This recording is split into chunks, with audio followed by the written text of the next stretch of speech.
বাংলার হৃদয়ে, যেখানে জীবনের ছন্দ ঐতিহ্যের সাথে গুনগুন করে, একটা প্রাচীন শিল্প আরও একবার জীবিত হয়।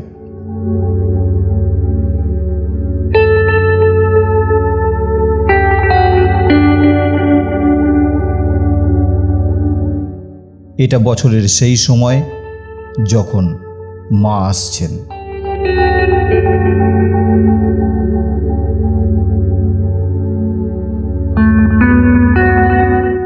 কিন্তু তার আগে তিনি অনুগ্রহ করেন আমাদের তার ঐশ্বরিক উপস্থিতি দিয়ে।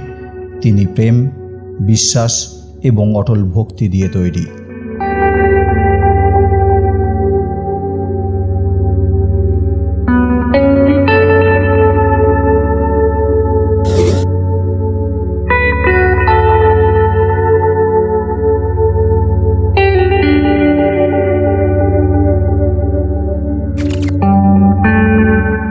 এখানে কলকাতার অলিতে গলিতে, বাড়িতে, মহল্লায় ভাস্করদের হাত কেবল দক্ষতার দ্বারা নয়, বিশ্বাসের দ্বারা পরিচালিত হয়, বংশ পরম্পরায়, উত্তরাধিকার সূত্রে।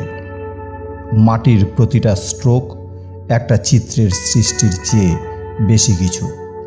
এটা একটা প্রার্থনা, একটা নীরব নৈবেদ্য। তাদের কাজ দেবীকে মূর্ত করা।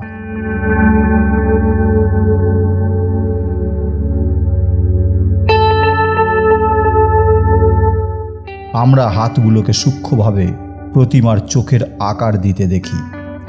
মহালয়ার দিন আসে সেই মুহূর্তটা যখন চোখ আঁকা হয়।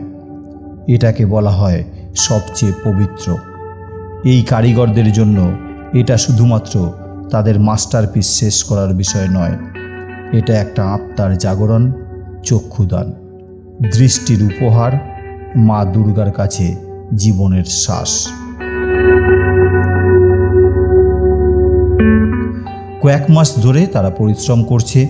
তাদের সংস্কৃতি এবং ঐতিহ্যের ওজন প্রতিটা বক্ররেখায়, দেবতার রূপের প্রতিটা লাইনে রয়েছে। গঙ্গার ধার থেকে জড়ো হওয়া কাদামাটি শুধু মাটি নয়, আমাদের স্বপ্ন, আমাদের আশাকে ধারণ করে। এবং শীঘ্রই ঢাক ঢোলের আওয়াজ রাস্তায় প্রতিধ্বনিত হবে। মা প্যান্ডেলগুলোতে তার স্থান নেবেন, শক্তি, ভালোবাসা এবং সুরক্ষায় ছড়িয়ে দেবেন।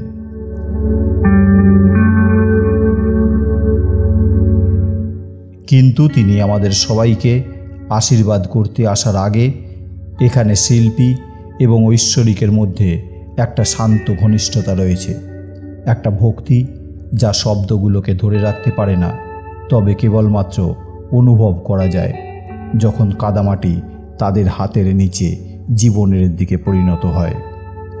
দুর্গাপুজো বিশ্বাসের গল্পের রূপরেখা, অপেক্ষার গল্প, আশার গল্প, কারণ মা আসছে।